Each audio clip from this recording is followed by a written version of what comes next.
चौपाल रे सब बड़ा बडेरा, सब बड़ा बडेरा वो जी, सब लोग लगाया वो जी, ठाकरिया ने समझा वो जी।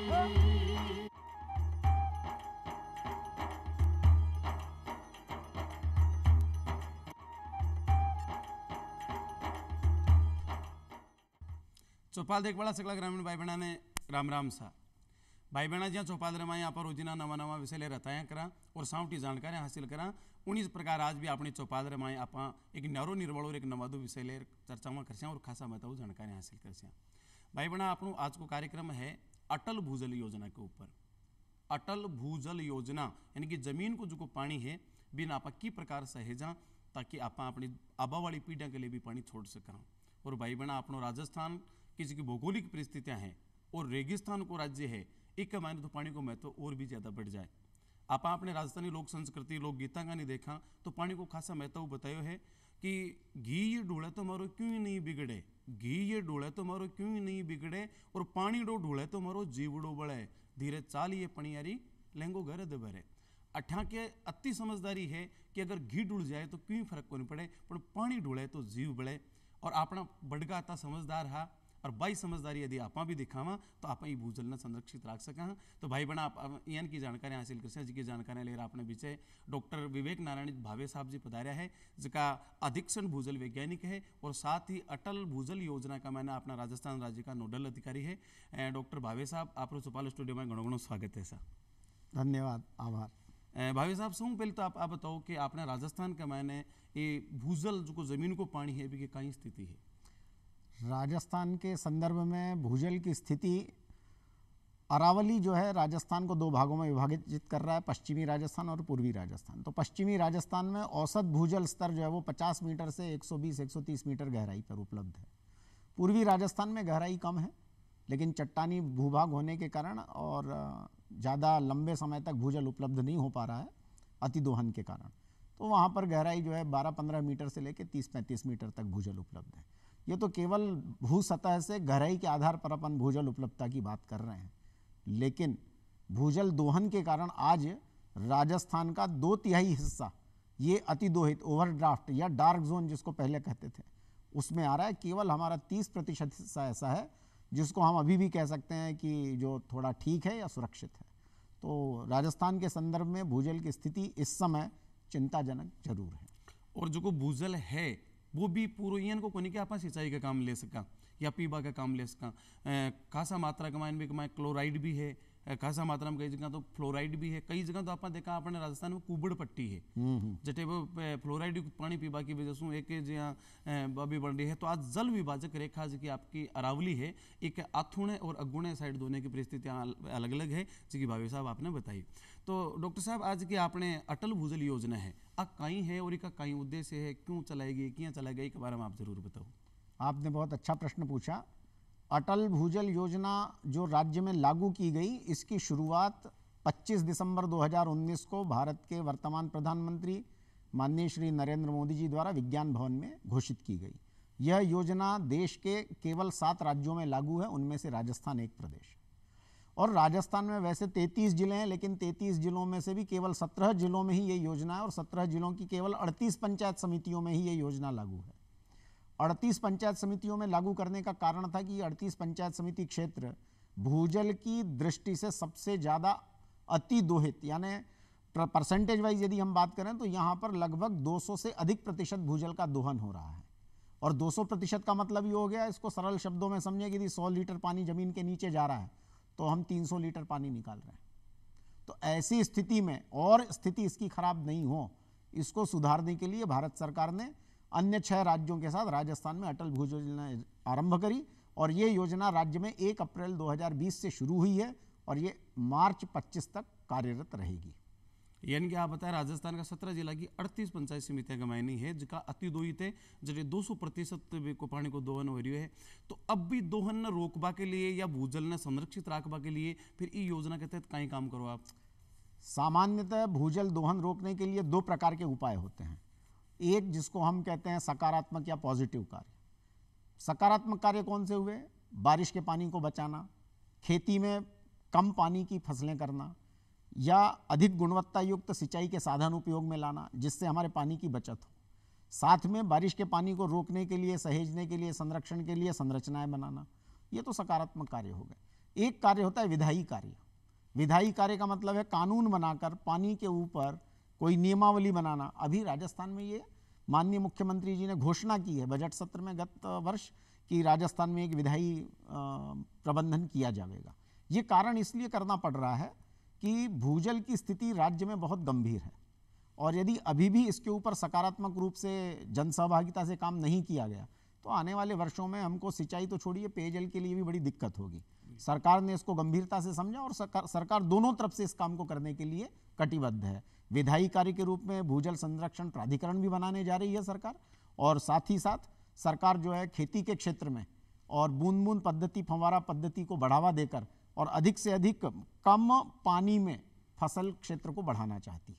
अटल भूजल योजना में ये कार्य किया जा रहा है। आप जी बताइए कि कम पानी वाली फसलों पर भी ज़्यादा जोर दी जा रही है, तो कौन कौन सी फसलें हैं कि कम पानी वाली फसलें बह सके? जैसे मैं आपको बताऊं कि चना है, आपका सरसों है, ये ऐसी फसलें हैं जिनमें कम पानी लगता है। बिल्कुल, सरकार दोनों चीज़ों की तरफ ध्यान दे रही है। सरकार ये कह रही है कि जहाँ ज़्यादा पानी लगता है, उदाहरण के लिए गेहूँ है, लहसुन है, इसमें ज़्यादा पानी लगता है, तो सरकार ये चाहती है कि जहाँ ज़्यादा पानी लग रहा है लेकिन भूजल उपलब्ध नहीं है, तो कई क्षेत्र ऐसे थे जहाँ भूजल के आधार पे हम किसानों को देखते हैं जो धान की फसल कर रहा है।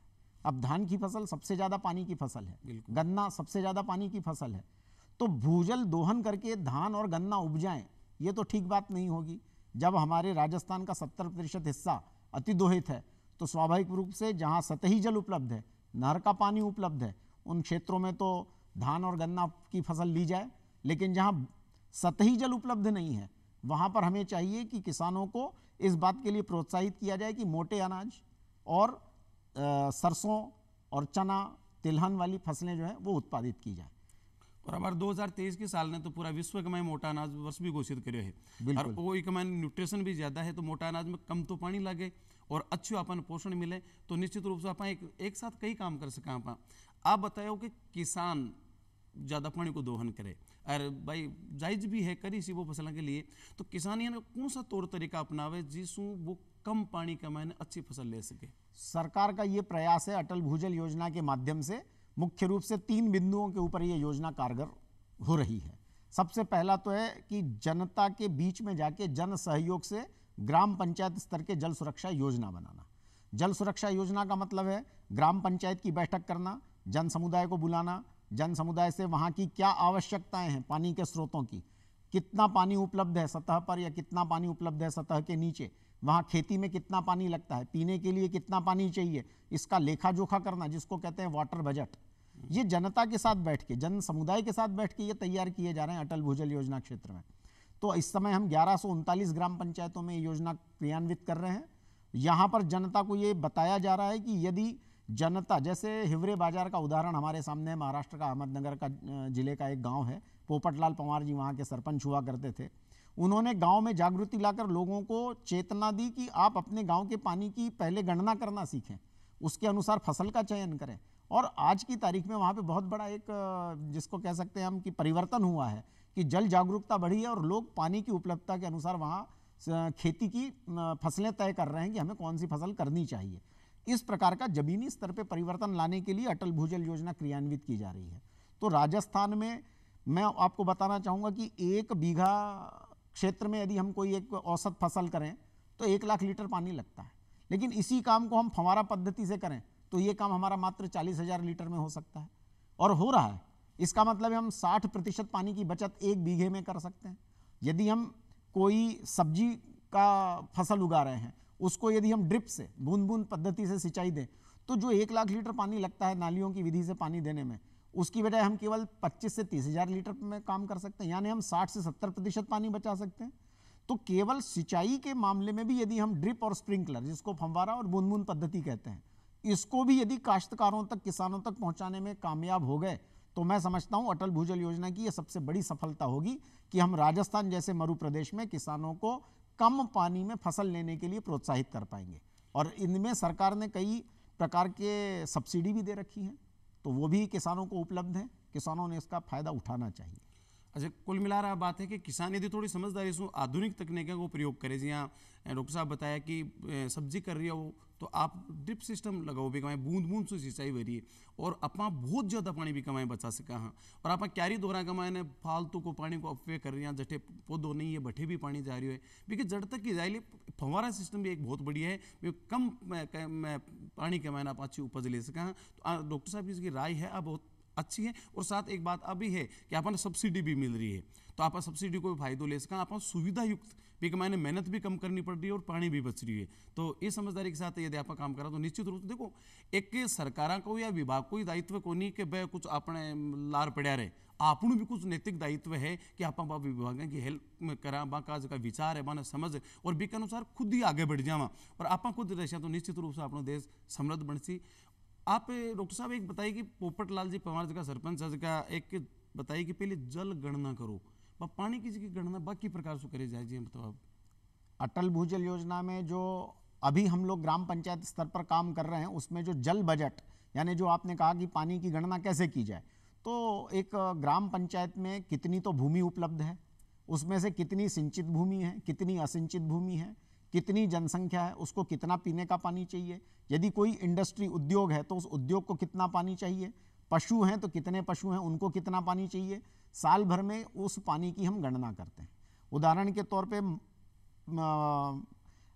आदमियों को यानी मनुष्यों को पीने के पानी की जो उपलब्धता है वो 50 लीटर प्रतिदिन प्रति व्यक्ति के हिसाब से गणना करते हैं। जानवरों के लिए ऊंट के लिए ज़्यादा है और गाय भैंसों के लिए 30 से 40 लीटर प्रतिदिन है, भैंस के लिए 60 लीटर प्रतिदिन है। इस तरीके से पशु पक्षियों के लिए सारी गणना कर लेते हैं। कृषि में कितनी सिंचाई लगेगी हमको उसके अनुसार गणना करते हैं। लेकिन ये 38 पंचायत समितियों के जो 1139 ग्राम पंचायत हैं ये सभी अतिदोहित क्षेत्र में आती हैं और इसलिए यहाँ की सिंचित भूमि को सिंचित करने के लिए पूरा पानी उपलब्ध नहीं है। तो जहाँ गेहूं की फसल के लिए 5 बार सिंचाई करनी पड़ती है, ये 2 या 3 पानी ही दे पाते हैं। कम पानी देने से गेहूं की उपज जो है वो कम होती है, पैदावार कम होती है और प्रति बीघा उत्पादन कम होता है, जबकि लागत में कोई कमी नहीं हो रही है। इसलिए हमारी सलाह होती है कि जब हम अपने गांव का या अपनी पंचायत का जल बजट बनाएं तो हम ये तय करें, हम बता रहे हैं ग्रामवासियों को कि हमारे पास पानी इतना उपलब्ध है, इस पानी में हमको ये गेहूं की फसल की बजाय हमको चना है, मक्का है, जौ है, बाजरा है, स्थानीय जो उपयोग की चीज़ें हैं उनकी ज़रूरतों के अनुसार फसल बोनी चाहिए और जल उपलब्धता के अनुसार सब्जी भाजियों को हमको बढ़ावा देना चाहिए, या हमको हॉर्टिकल्चर यानी जिसको हम कहते हैं फलोद्यान उनके ऊपर हमको बढ़ावा देना चाहिए ताकि हमारे पानी की बचत हो। इस हिसाब किताब को वाटर बजट कहते हैं जी। और ये हम गांव वालों को 1139 ग्राम पंचायतों में अटल भूजल योजना के अंतर्गत बता रहे हैं। और मैं आपको बताना चाहूँगा गत वर्ष लगभग 10,213 हेक्टेयर भूमि ड्रिप और स्प्रिंकलर के अंतर्गत अटल भूजल योजना में वार्षिक आधार पर बढ़ोतरी हुई है। जी बहुत बढ़िया बात है, तो अच्छी उपलब्धि एक। अच्छा मेरो मानव है कि पानी को दोहन जी आप बताए कि 17 जिला की 38 की पंचायत समितियाँ बने आप चिन्हित करिए। मेरो मानव वो है कि पानी को दोहन बठे ज़्यादा हुए जठे पानी ज़्यादा हुए, पानी की उपलब्धता ज़्यादा है, भूजल कम गहरो है। जहाँ आप पूर्वी राजस्थान में है अठीने फुहारों को प्रयोग भी कम करे, कैरी दोहरा में करे तो ज़्यादा दोहन बे करिए तो बा लोगों आप की प्रकार समझो या मैं बा योजना कहीं बटे कहीं की प्रकार से सक्रिय रहे। आपने अच्छा प्रश्न पूछा। मैं यहाँ राजस्थान की सभी देश प्रदेश की जनता को, जन समुदाय को आग्रह करना चाहूँगा कि पश्चिमी और पूर्वी राजस्थान आज की तारीख में भूजल दोहन के हिसाब से कोई विशेष अंतर नहीं है। पूर्वी राजस्थान में भी कई क्षेत्र ऐसे हैं जहाँ पर गर्मी के दिनों में पानी की किल्लत है और ये पानी की किल्लत आपने जैसा कहा यदि पानी उपलब्ध है तो काश्तकार हो चाहे कोई भी व्यक्ति उस पानी का उपयोग करता है। जहाँ पानी उपलब्ध है वहाँ पर सिंचित भूमि बढ़ रही है। कोई भी किसान पानी उपलब्ध हो, सिंचाई के लिए भूमि उपलब्ध हो तो पानी का दोहन नहीं रोकेगा और इसलिए बारिश के पानी को रोक कर और उसको सहेजना, समेटना, संरक्षण करना आज महती भूमिका हमारी। मैं आपको बताना चाहूँगा राजस्थान में औसत वार्षिक वर्षा जो है वो लगभग 550 से 600 मिलीमीटर होती है, लेकिन बारिश के दिन हमारे घट के 28 से 32 दिन रह गए। पहले हम उसको चौमासा कहते थे, 120 दिन बारिश होती थी। आजकल औसतन बारिश वही हो रही है लेकिन 120 दिन से घट के वो 28 से 32 दिन में ही हो रही है और इसलिए प्रतिदिन गिरने वाली बारिश की मात्रा ये बढ़ गई है। और यदि हम उसको सहेज समेट के उस समय तालाबों में, ताल तलैयों में, एनीकट में, खडीन में, जोहड़ में नहीं इकट्ठा करेंगे तो क्या होगा कि ये बारिश का पानी बह के अपने क्षेत्र से बाहर निकल जाएगा और जब बाहर चला जाएगा तो हमें उसके संरक्षण का कोई मार्ग नहीं मिलेगा। तो ये हर खेत में पानी रोकने की जो पद्धति थी या हर गांव के पानी को गांव में रोकने की पद्धति थी, इस पर हमको विचार करना पड़ेगा। अटल भूजल योजना में इसको हम सप्लाई साइड इंटरवेंशन कहते हैं, यानी जल आपूर्ति का भी प्रबंधन हम अटल भूजल योजना में कर रहे हैं।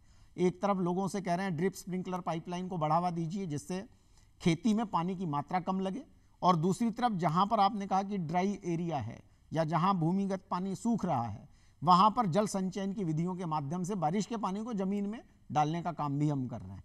तो मुख्य रूप से अटल भूजल योजना मांग आधारित योजना है जिसमें किसानों को ड्रिप स्प्रिंकलर पाइपलाइन को बढ़ावा देने के प्रयास चल रहे हैं। साथ ही जहां पर भूजल स्तर बहुत तेजी से नीचे गिर रहा है वहां पर तालाब है, एनीकट है, बांध है, परकोलेशन टैंक है, सीसीटी है, गली प्लग है, इनके माध्यम से भी गिरते बारिश के पानी को रोकना और रोककर जमीन में रिचार्ज करने का काम इस योजना में हम कर रहे हैं।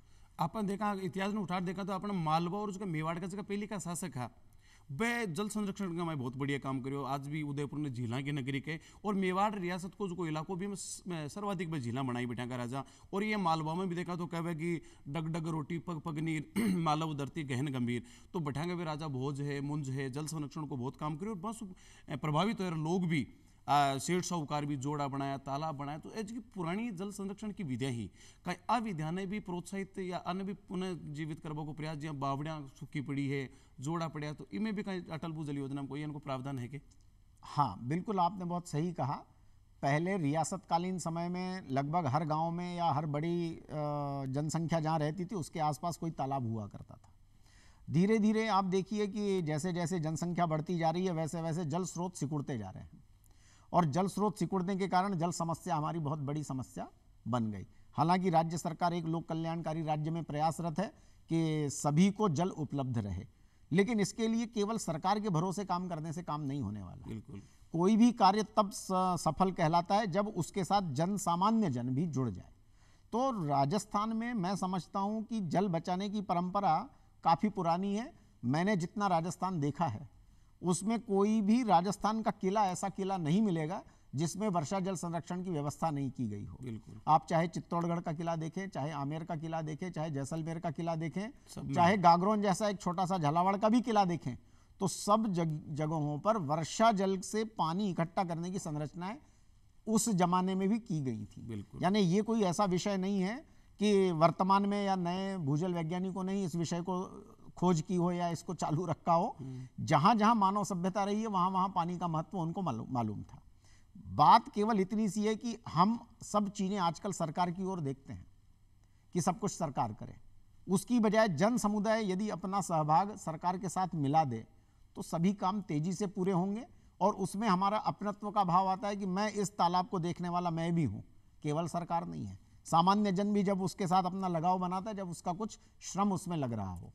तो हमारा ये प्रयास है। और अटल भूजल योजना में भी हम लोगों ने सीकर जिले की 3 पंचायत समितियां हैं, नीमका थाना, पाटन और एक पंचायत समिति और है, उसमें source sustainability Ajitgarh source sustainability के लिए कि कैसे पेयजल स्रोतों को अटल भूजल योजना के अंतर्गत संरक्षित करके और इस प्रकार बनाया जाए ताकि पेयजल की उपलब्धता जो है निर्बाध और सतत रूप से उपलब्ध रहे। तो इसके लिए भी हम लोग प्रयासरत हैं। आशा है कि मार्च 25 तक जब ये योजना पूरी होगी, राजस्थान की इन 38 पंचायत समितियों में मेरा जो आकलन है राज्य नोडल अधिकारी के नाते कि कम से कम 300 से 500 के बीच ग्राम पंचायतें ऐसी होंगी, जो मेरा अनुमान है, जो अपनी ग्राम पंचायतों के जल संरक्षण के प्रति और ऑप्टिमम यूटिलाइजेशन, जिसका अधिकतम उपयोग करके कैसे पानी बचाया जाए, इसके ऊपर कारगर हो जाएंगी। ऐसा मेरा अपना मानना है। एक मैं आपका निजी विचार जनता तक पहुंचाना चाहूँ कि ये बताओ जो कई लोग ये का है कि जो पुराना अपना कुआ पड़ा खाली तालाब या बावड़ी है वन कचरा का ढेर बना दिया, कचरो ना कह, यानी कि भाई नैतिक रूप से यानी कि बहुत कमजोर लोग हैं, वह लोग ना आप कहीं कहना चाहो? मेरा सभी से निवेदन है, सभी जन समुदाय से, कि अपने यहाँ स्थानीय जो जल स्रोत हैं, पुरानी बावड़ियाँ हैं, टाँके हैं, तालाब हैं, इनमें कचरा नहीं डालें। और मैं राजस्थान पत्रिका है, भास्कर है, ये 2 समाचार पत्र हैं जो देश में और राज्य में विशेषकर गर्मी के दिनों में जल सरोवरों की और स्रोतों की सफाई का काम ये हाथ में लेता है। तो ये जनता का कार्यक्रम है, राज्य सरकार भी इसमें बहुत महत्वपूर्ण भूमिका निभा रही है। मैं जनता से आग्रह करूंगा कि अपने अपने स्थानीय जल स्रोतों को स्वच्छ रखने की एक दृष्टि से उसके पीछे लगना पड़ेगा। और यदि हम उसको हमेशा एक स्मरण रखें जन समुदाय के साथ कि अपने स्रोत को हम खराब नहीं होने देंगे, उसको हम बचाएंगे, तो मैं समझता हूं कि राजस्थान जैसे मरु प्रदेश में भी पानी की कमी नहीं होगी। बिल्कुल सही है। और एक आप अगर बारिश को पानी है बिना आप कोई तालाब में तलैया के मैंने इकट्ठो कर सिंचाई के रूप में भी काम ले सकेंगे, अगर इन कोई योजना स्कीम है तो भी के बारे में जरूर बताओ आप। अटल भूजल योजना में देखिए कि हम लोगों ने जो योजना में अभी काम कर रहे हैं, इसमें लगभग हर किसान को फार्म पॉन्ड बनाने की एक योजना है। इसमें जो भी किसान चाहे कि उसके पास समझिए 10 बीघा जमीन है, तो वो 1 बीघे के अंदर अपना एक फार्म पॉन्ड बना ले, तो 9 बीघे में वो अच्छी सिंचित कृषि कर सकता है। बारानी या सूखी खेती करने की अपेक्षा वो एक फार्म पॉन्ड बना ले। फार्म पॉन्ड के ऊपर सरकार ने जो है सब्सिडी का भी प्रावधान रखा है, तो वो वर्ग विशेष के अनुसार सब्सिडी अलग अलग जगह अलग अलग है। तो जिस श्रेणी में वो वर्गीकृत है किसान, उस वर्गीकरण के अनुसार उसको सब्सिडी प्राप्त हो सकती है। तो अपने खेत पर पानी सहेजने से फार्म पॉन्ड में आपकी भूजल पर निर्भरता 2 या 3 सिंचाई के लिए कम हो जाती है, और उतना ही पानी हमारा भूजल में संरक्षित भी हो जाता है। तो मैं तो चाहूँगा कि जितने भी किसान 38 पंचायत समितियों के हैं, वे थोड़ा सा योजना बनाकर अपने खेत पर फार्म पॉन्ड बनाएं, फिर फार्म पॉन्ड के पानी को ड्रिप या स्प्रिंकलर के सहायता से सिंचाई करें। तो 2/3 जो हमारा अभी 1 लाख लीटर प्रति बीघा पानी लगता है, उसमें वो 60% 60 से 70 हज़ार लीटर पानी प्रति बीघा बचत कर सकते हैं, जिससे वो अगली दूसरी तीसरी सिंचाई भी उसमें उपलब्ध हो सकती है फार्म पॉन्ड से। तो इसको प्रैक्टिकल में यानी प्रायोगिक रूप से धरातल पर करने की आवश्यकता है। मालूम सबको है, लेकिन सक्सेसफुल वही है, सफल वही हुआ है जिसने उसको कारगर रूप से लागू कर दिया। तो ये लागू करने का आह्वान जरूर मैं सभी काश्तकारों से करूंगा कि व्यक्तिगत हित, समाज हित, राज्य हित और जल संरक्षण के लिए इस प्रक्रिया को वो पालन करें।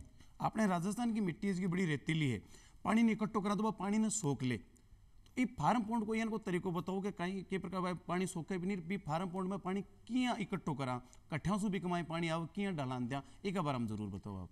सामान्यतः कृषक ये अपने क्षेत्र के ढाल को, खेत के ढाल को अच्छे से समझता है, और चूंकि वो वर्षानुवर्ष वहाँ पे खेती कर रहा है, तो उसको मालूम है कि मेरे खेत पे बारिश का पानी किस कोने में आके इकट्ठा होता है, जिसको हम कहते हैं ग्रेविटेशनल फोर्स से अपने आप बहकर पानी आता है और एक जगह इकट्ठा होता है।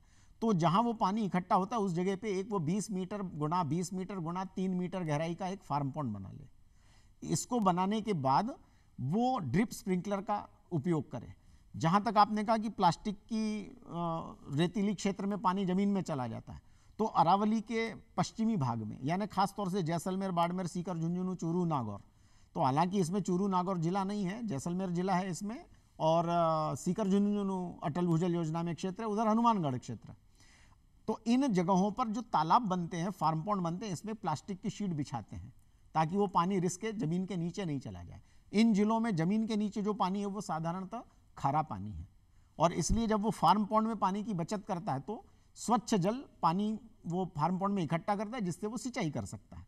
लेकिन दक्षिण पूर्वी राजस्थान में नीचे सतही जल जो है उसको यदि रिस कर जमीन के नीचे चला जाएगा तो वो चूंकि बहुत ज़्यादा खारा नहीं है भूजल, इसलिए यदि रिश्ता भी है तो भी वो भूजल की गुणवत्ता को बढ़ाता ही है।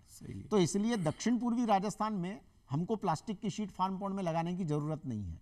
यदि बारिश का पानी इकट्ठा होकर रिश्ता भी है तो वो भूजल भंडारों को बढ़ाता है। लेकिन पश्चिमी राजस्थान में हमको प्लास्टिक शीट इसलिए लगानी पड़ती क्योंकि वो रिस कर खारे पानी में मिल जाती हैं, और इसलिए पश्चिमी राजस्थान में फार्म पॉन्ड में प्लास्टिक शीट लगाना पड़ती है, दक्षिण पूर्वी राजस्थान में इसकी आवश्यकता नहीं है। एक आपका विभाग का कोई टोल फ्री नंबर भी है कि जिसके माध्यम से कोई किसान भाई फोन कर रहा आपसे संपूर्ण जानकारियां प्राप्त कर सके? हाँ, हमारे विभाग का अटल भूजल योजना में 1800-110121 ये नंबर है, टोल फ्री है, और इस पर आप अटल भूजल योजना से संबंधित कोई भी जानकारी, अटल भूजल योजना में यदि आपको कोई चीज़ मालूम करनी है, यदि आप कोई सुझाव देना चाहते हैं, यदि आप कोई अपनी बात रखना चाहते हैं, तो इस नंबर पर भी आप फ़ोन करेंगे, और इस फ़ोन का खर्चा सरकार उठाती है, आपको उसका खर्चा भी नहीं लगता है। टोल फ्री का मतलब ही है कि खर्चा सरकार करेगी, आप बात कर सकते हैं। तो यदि आप इस नंबर पर बात करेंगे तो आपके फ़ोन का बिल भी नहीं आना है, और आप अपनी बात को सरकार तक पहुंचाएंगे और उसमें जो समाधान है सरकार आपको वापस फ़ोन करके और आपको समाधान बताती है और आपसे पूछने के बाद आपकी समस्या का निराकरण भी करती है। आज जठन तक योजना पूरी हो जाएली जब इको अपन कई सकारात्मक परिणाम देखने मिल सी। इसका जो सकारात्मक परिणाम है सबसे बड़ा वो ये है कि घटते भूजल स्तर में क्या रोक लग पाई। तो मैं मानता हूं कि जैसे अभी वर्तमान में लगभग 1 मीटर प्रतिवर्ष की दर से भूजल स्तर राज्य में नीचे गिर रहा है। मार्च 25 में जब ये योजना पूरी होगी तो हमको ये आकलन करना है कि क्या ये 1 मीटर की दर से ही पानी नीचे गिर रहा था या 50 सेंटीमीटर या 70 सेंटीमीटर की दर से पानी नीचे जा रहा है, या पानी जो है वो अब गिरने की दर जो है वो खत्म हो चुकी है। तो मेरा मानना है कि भूजल स्तर गिरने की दर तो समाप्त नहीं होगी, लेकिन जो दर 1 मीटर है ये निश्चित रूप से 50 या 60 सेंटीमीटर प्रतिवर्ष की दर तक घट सकती है। तो भी एक सकारात्मक परिणाम होगा कि जनता इस बात को समझती है, जन समुदाय इस बात को समझता है कि भूजल स्तर निरंतर गिरने वाली प्रक्रिया है क्योंकि दोहन ज़्यादा है। लेकिन जब हम बारिश के पानी को रोककर और ड्रिप स्प्रिंकलर पाइपलाइन की सहायता से कम पानी में फसल करने की विधियों को अपनाएंगे तो जो गिरता भूजल स्तर है उसकी दर में रोकथाम निश्चित रूप से होगी। तो डॉक्टर साहब आप चौपाल स्टूडियो में पधार्या और खासा महत्व जानकारी दी वास्ते आपने घना घना रंग घणो घणो धन्यवाद। और भाई बहना वो आपनो आज को चौपाल कार्यक्रम जिके मैंने अपने अपन खुद ने भी भूमिका निभानी है और आगे की योजना है अपनी सरकार की जी योजना भी सफल बनानी है। एक समझदार नागरिक को दायित्व निभाता हुआ अपन भी जी डॉक्टर साहब बातें बताई बान फॉलो करनी है। और आशा करा उसको कार्यक्रम आपने दाया हो उसी फिर मिलसे एक नया विषय के साथ। जब तानी चाहूँ आपसे इजाज़त। राम राम सा।